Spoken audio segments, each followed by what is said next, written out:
Bonjour. L'école de 2014, elle est aussi archaïque que la médecine de 1750.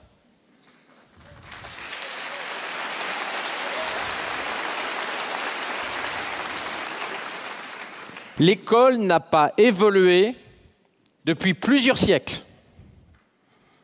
Il y a quelques petites différences. De mon temps, le tableau était noir. Aujourd'hui, il est blanc. Cet immobilisme de l'école est aujourd'hui intenable pour trois raisons. La première, c'est que la guerre des cerveaux a commencé. Nous avons voulu une économie de la connaissance. Nous l'avons. Et dans une économie de la connaissance, le seul carburant, c'est le neurone, l'innovation, le quotient intellectuel. Dans le monde des algorithmes, des inégalités incroyables se créent entre les gens les plus innovants, les plus doués et les gens moins doués. Un exemple absolument caricatural résume bien cette situation. WhatsApp, 55 salariés, 4 ans d'existence. Ça vaut 19 milliards. Peugeot, plus d'un siècle, plus de 100 000 salariés. Ça vaut 12 milliards de dollars.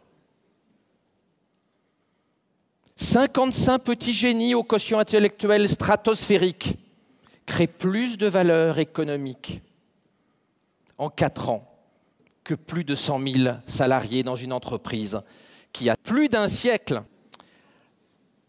La deuxième raison pour laquelle le statu quo est absolument intenable, c'est qu'après un départ raté dans les années 60, la robotique et l'intelligence artificielle arrivent maintenant vraiment à maturité. Le neurone a 550 millions d'années, le transistor 60 ans. Le transistor, le microprocesseur, sont 10 millions de fois plus jeunes que nos neurones. Dans 40 ans, ou quelque chose comme ça, le transistor aura dépassé les capacités du cerveau biologique. Cette course est perdue. Entre l'ENIAC, à l'issue de la guerre, fondé par le génial Turing, et ses 350 opérations par seconde, et le Tian-2, qui fait 33 millions de milliards d'opérations par seconde, et le milliard de milliards d'opérations est pour 2019. Il y a un saut extraordinaire. Cette explosion de la puissance informatique permet aujourd'hui l'émergence d'une robotique de deuxième génération, dont Google est le leader mondial. Google qui a racheté 8 des plus belles entreprises mondiales de robotique. La Google Car n'est d'ailleurs qu'une forme particulière de robot. La Silicon Valley est très optimiste sur l'intelligence artificielle. Ray Kurzweil, l'ingénieur en chef de Google, nous explique qu'en 2045, l'intelligence artificielle sera 1 milliard de fois plus puissante que la réunion de nos 8 milliards de cerveaux dans 30 ans. Cela alarme beaucoup de gens. Bill Gates, qui n'est pas connu pour être un plaisantin, estime qu'en 2035, c'est-à-dire dans 20 ans, aussi près de nous que la mort de François Mitterrand, la moitié des métiers auront été remplacés par les automates intelligents, issus de la fusion de l'intelligence artificielle et de la robotique. Il cite même les infirmières dont il prévoit qu'elles seront remplacées par des automates à cette date-là. Une immense crainte se fait jour. L'éducation n'est pas adaptée à permettre à nos enfants de lutter face aux automates de deuxième génération. La troisième raison pour laquelle le statu quo est impensable à l'école, c'est que la société de demain n'acceptera plus les inégalités de quotient intellectuel. En moyenne, dans cette salle, vous avez 130 de quotient intellectuel. La moyenne française est de 100. tout le monde trouve ça normal. En réalité, c'est intolérable. Les inégalités de quotient intellectuel sont la dernière des grandes inégalités, bien plus que les différences d'argent. Et les différences intellectuelles sont la mère de toutes les inégalités.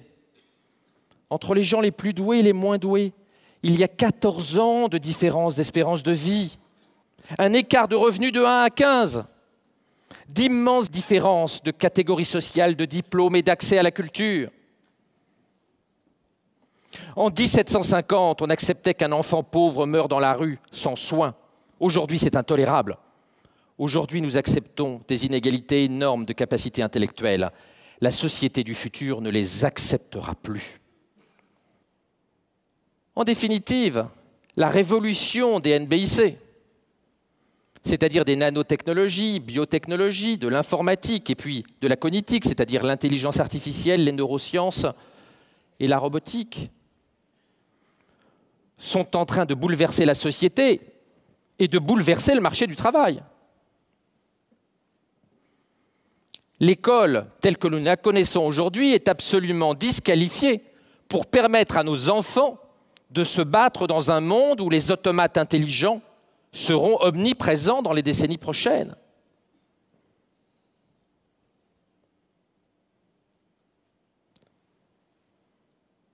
Que va faire la société ? Que va décider la société ? À mon avis, la société va demander que l'école utilise toutes les ressources des technologies NBIC pour répondre à ces défis. Demain, l'école utilisera des MOOC, c'est-à-dire un enseignement online de deuxième génération, des technologies de renforcement cérébral qu'on appelle le neuroenhancement. Elle acceptera le dopage légal. Elle acceptera dans le futur des implants intracérébraux pour nous augmenter. Et elle acceptera l'eugénisme intellectuel par la sélection des embryons. Dans le monde de demain, l'enseignement ne s'occupera plus du savoir, l'enseignement s'occupera du cerveau. On aura une fusion entre l'éducation, la médecine, l'informatique, la génétique et les neurosciences. Et l'enseignant deviendra un neurohacker. Il y a encore du travail. Deviendra un neuroculteur.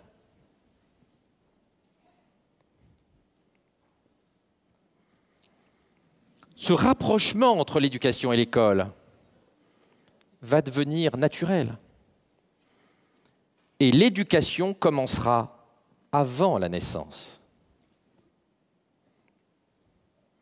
Le cerveau est un organe extraordinaire, très plastique.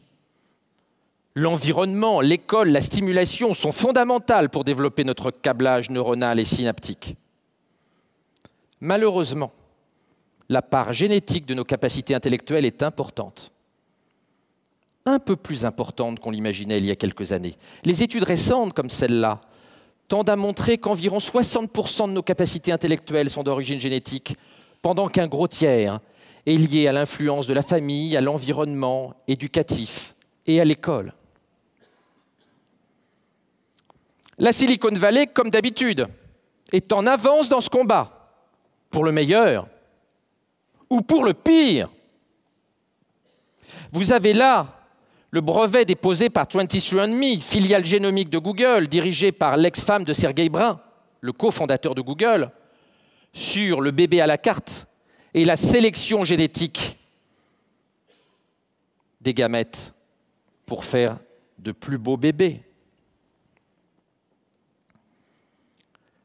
C'est d'autant plus préoccupant par rapport à nos normes morales que la Chine a lancé un grand programme de séquençage des surdoués, dirigé par un surdoué que vous avez là en photo, avec le but avoué dans la presse internationale de se servir de ces résultats pour augmenter le quotient intellectuel moyen des Chinois au XXIe siècle.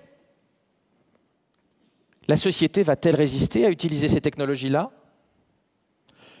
Quand on sait que Bostrom, l'universitaire anglais, a démontré qu'avec ces techniques-là, on pourrait augmenter de 60 points dans un premier temps, puis de 120 points dans un deuxième temps, le quotient intellectuel moyen d'un pays, ce qui ferait de Bill Gates et de Jacques Attali des gens juste dans la moyenne dans une première étape et déficients intellectuellement par rapport aux normes de cette époque dans un deuxième temps.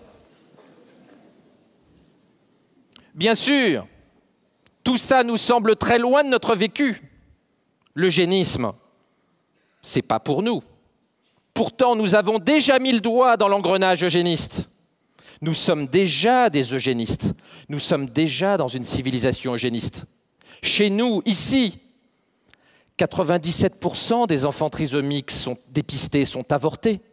Il n'y a qu'un trisomique dépisté sur 30 qui survit au dépistage.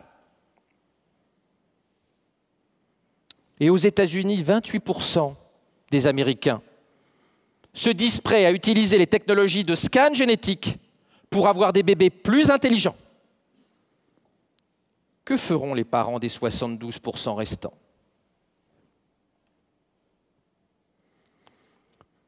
Mais la transgression ne s'arrête pas là. La Silicon Valley est prête à aller encore plus loin. Ray Kurzweil, toujours, l'ingénieur en chef de Google, nous expliquait en mars dernier à Vancouver, à TED, qu'en 2035, dans 20 ans, nous aurons des implants intracérébraux pour nous connecter plus vite à la connaissance et être plus intelligents. Et il nous prévenait qu'il fallait que nous nous préparions à avoir une pensée hybride, mélange de notre cerveau biologique et de l'intelligence artificielle connectée à notre cortex. Ceci crée un bouleversement dans nos normes morales et politiques. C'est la fin de l'humanité 1.0 et l'arrivée, pour reprendre l'expression du dirigeant de Google, d'une humanité 2.0. Tout ceci pourrait mener à une neurodictature, à un neurocauchemar. C'est pourquoi, si l'école NBIC de demain utilisera sans doute, à côté des enseignants, des ingénieurs éducationnels, des neuroscientifiques et des généticiens, il faut surtout qu'il y ait des neuroéthiciens, des éthiciens du cerveau, pour empêcher que la neuroéducation ne devienne une neuromanipulation. Que faut-il faire? Je ne le sais pas. Que doit-on faire? Je ne le sais pas. J'ai deux convictions, cependant. La première, c'est que nous n'empêcherons pas la Silicon Valley de fabriquer des machines plus intelligentes que nous. Comme le dit Sergey Brin, le cofondateur de Google, nous ferons des machines qui raisonnent, qui pensent et qui font les choses mieux que nous. Dans ce cadre-là, allons-nous laisser les gens ayant des capacités cognitives moyennes ou modestes complètement dépassés face aux automates de deuxième génération, issus de la fusion de l'intelligence artificielle et de la robotique? Je ne crois pas que ce soit possible. Et ma deuxième conviction, c'est que si nous décidions collectivement, politiquement, dans les années et les décennies qui viennent, de bloquer les technologies permettant de réduire les inégalités de quotient intellectuel, nous serions jugés très sévèrement par les générations futures. En réalité, nous sommes tous d'horribles neuroconservateurs qui se satisfont très bien d'intolérables inégalités de quotient intellectuel. Je vous remercie.